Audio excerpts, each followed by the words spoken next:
We're conditioned to always be aware of the latest news and developments with our 24-hour news cycle.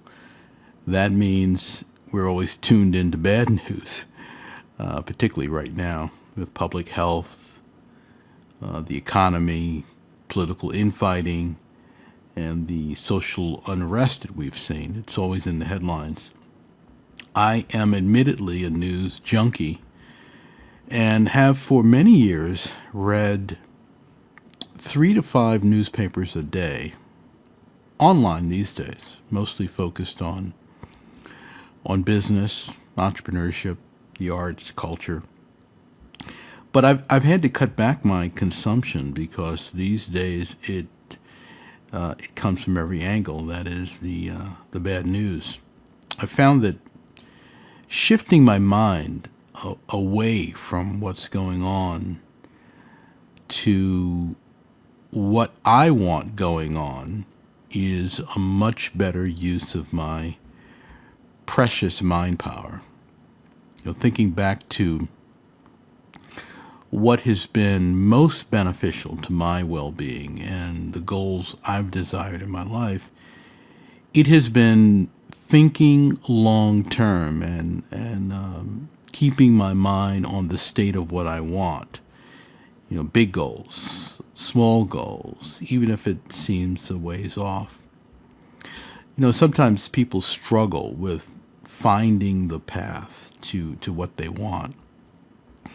And in the midst of that kind of situation, they will often find themselves preoccupied with where they are.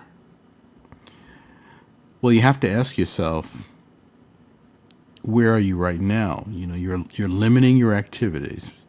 Maybe you're sheltering in place. Maybe you're very careful. You might be working remotely. Maybe you're not even working at all. But no matter what you do, you see day after day rising numbers, illness, fatalities, business closures. We don't want to focus on this. We don't want to focus on this or the fatigue or the down emotions, the discouragement. Instead, what we want to do is imagine the ultimate circumstances, peace, happiness, health, prosperity. We get to those places by allowing ourselves to direct our minds there, and what we think will have an impact on the decisions, the choices we make. I can give so many examples in my life where that practice has led to circumstances that once seemed unattainable. And in my work, I see businesses thriving every day. Entrepreneurs with new plans, businesses that are investing, they're marketing, unknown brands that are thriving because they're pivoting.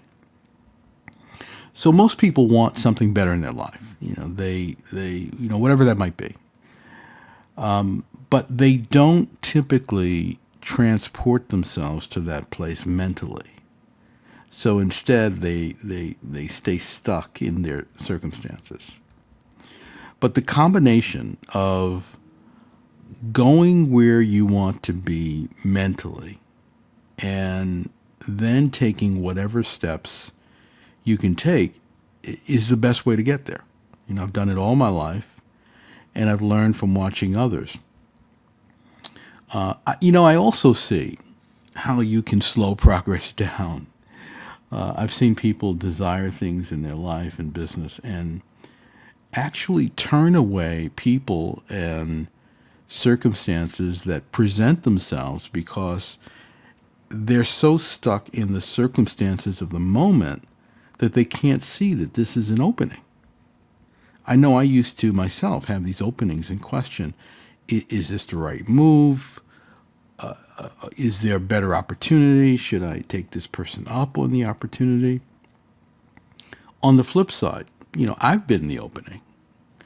And sometimes I'll connect with someone, I'll offer them encouragement. I've curiously wanted to explore if there might be a joint opportunity, and the person will not respond, or they'll be tentative. I understand it all. But you have time right now to work on things that take more time. And even if you have challenging circumstances, well, many people do. So, how about limiting the news, particularly the local news, perhaps the national news as well, and get better acquainted with your long term vision? It's probably not a long term vision, it's probably shorter than you think. But the pattern, day after day, of dealing with clutter that you've been conditioned to has you thinking it's far off and maybe even far-fetched. So don't be unsure. Don't be unwilling. Don't be unfocused. And don't live in the headlines of the moment.